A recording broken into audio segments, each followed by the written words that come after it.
Accès restreint, accès réservé, accès privé, tous ces signes sont des injonctions à rester à l'égard du monde.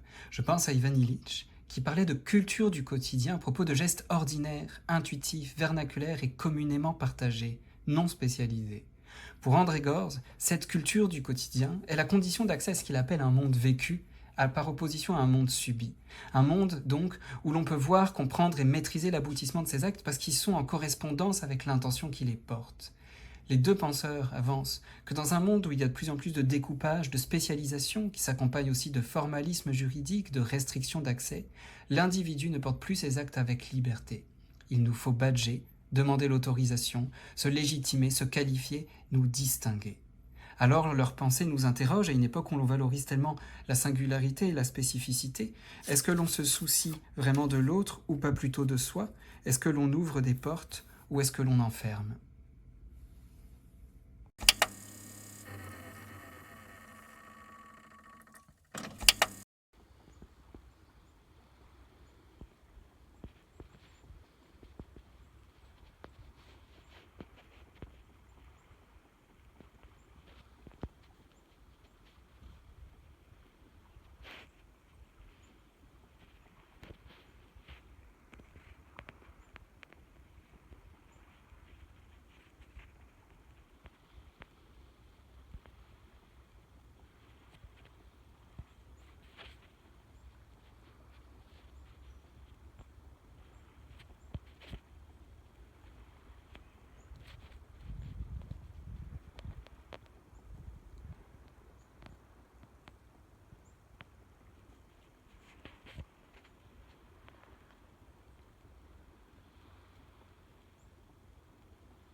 J'ai pas étudié en théâtre, là.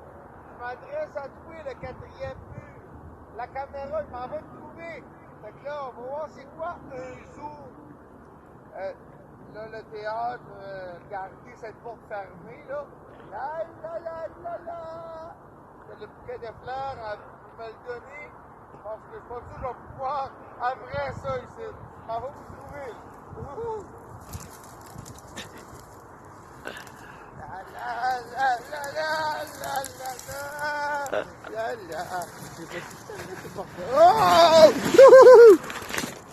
Fait que, entre le quatrième mur et un bouquet de fleurs à Saint-Valentin, j'ai choisi le mois de mars.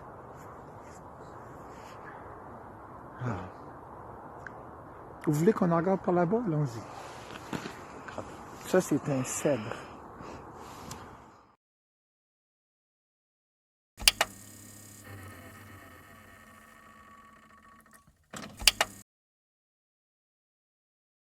Tabarnak, là, avec ton esti de film, là, que t'arrêtes pas de marceler, esti.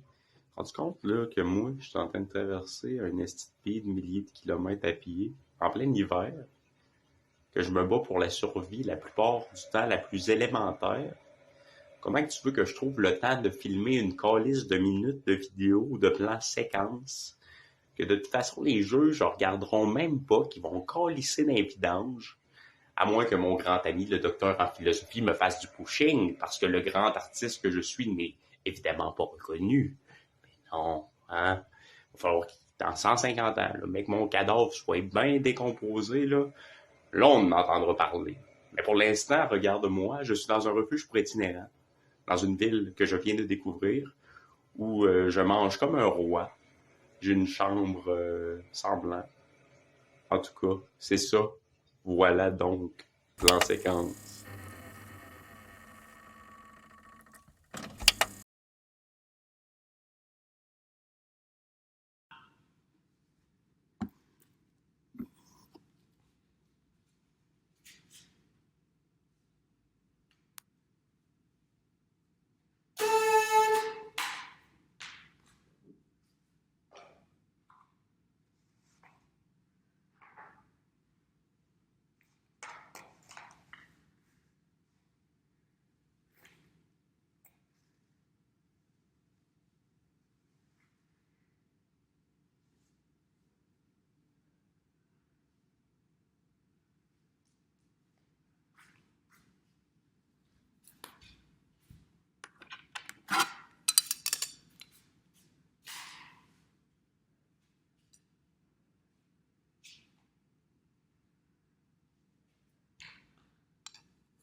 Voici donc un lever d'étoiles. Peut-être qu'en ce moment, celle-ci cache à notre vue d'autres étoiles. Il n'est pas impossible, vu le nombre d'étoiles dans l'univers, que peu importe où nous regardons, quelque chose nous masque astres, bolides, comètes ou météores. Et si l'essentiel de ce qu'il y a à savoir se trouvait dans ces mondes auxquels nous n'avons pas accès, savez-vous que ces objets lumineux que l'on peut voir lorsque nous fermons les yeux, paupières serrées, s'appellent les phosphènes? Ces derniers sont cachés pour tous, sauf nous-mêmes.